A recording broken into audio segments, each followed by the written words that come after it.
ஆச்சி மசாலா. எந்த சமையலும் ருசி தேடும் ரகசியம் 20 ரூபாய்.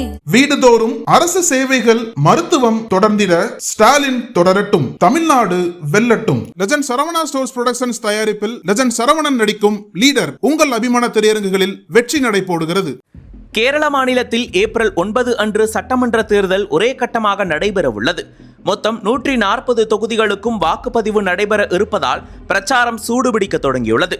காங்கிரஸ் தலைமையிலான ஐக்கிய ஜனநாயக முன்னணி UDF மற்றும் இடதுசாரிகள் தலைமையிலான இடது ஜனநாயக முன்னணி LDF ஆகிய இரு பிரதான கூட்டணிகளுக்கு இடையே கடுமையான போட்டி நிலவுகிறது. இரு தரப்பினரும் ஒருவரை ஒருவர் கடுமையாக விமர்சித்து வரும் நிலையில் வேட்புமனு தாக்கல் முதல் பிரச்சார வியூகங்கள் வரை தீவிரமாக செயல்பட்டு வருகின்றனர். பாஜக தலைமையிலான தேசிய ஜனநாயக கூட்டணியும் தனது செல்வாக்கை அதிகரிக்க முயற்சி செய்து வருகிறது. இந்நிலையில் சுயேட்சை வேட்பாளர்கள் உட்பட பலர் வேட்புமனு தாக்கலை முடித்துவிட்டு தீவிர பிரச்சாரத்தில் ஈடுபட்டுள்ளனர். இதில் கோட்டயம் மாவட்டம் ஏட்டுமானூர் தொகுதியில் சோசியலிச ஐக்கிய மையத்தின் இந்திய கம்யூனிஸ்ட் வேட்பாளராக அறிவிக்கப்பட்டிருக்கும் 26 வயதான ஆஷ்னா தம்பி என்ற இளம்பெண் பெரும் கவனத்தை ஈர்த்துள்ளார். BA பட்டதாரியான ஆஷ்னா தம்பி தனது வேட்புமனு பிராமண பத்திரத்தில் தனது மொத்த சொத்து மதிப்பை ரூபாய் 84 மட்டும் என குறிப்பிட்டுள்ளார்.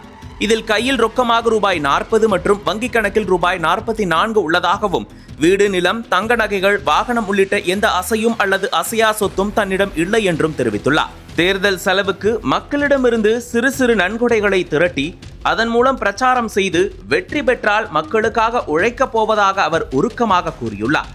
இந்த எளிமையான பின்னணியும் நேர்மையான அணுகுமுறையும் அரசியல் வட்டாரத்தில் பெரும் ஆச்சரியத்தையும் பொதுமக்களிடையே நெகிழ்ச்சியையும் ஏற்படுத்தியுள்ளது.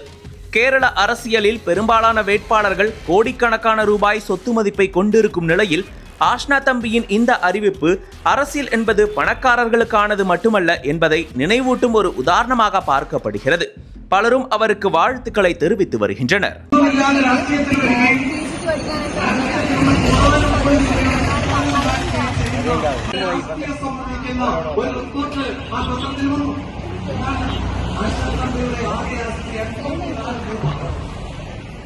മാധ്യമങ്ങൾക്കും സാധാരണ ജനങ്ങൾക്കും ഇതൊരു വലിയ കൗതുകവാർത്തയാണ്.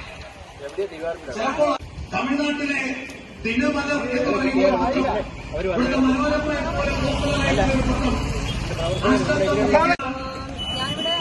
ഒന്നുമില്ലാതെ രാഷ്ട്രീയത്തിൽ വരികയും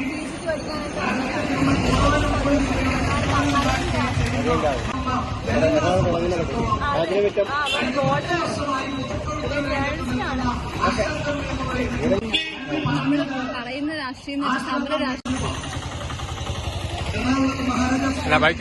ബൈക്ക്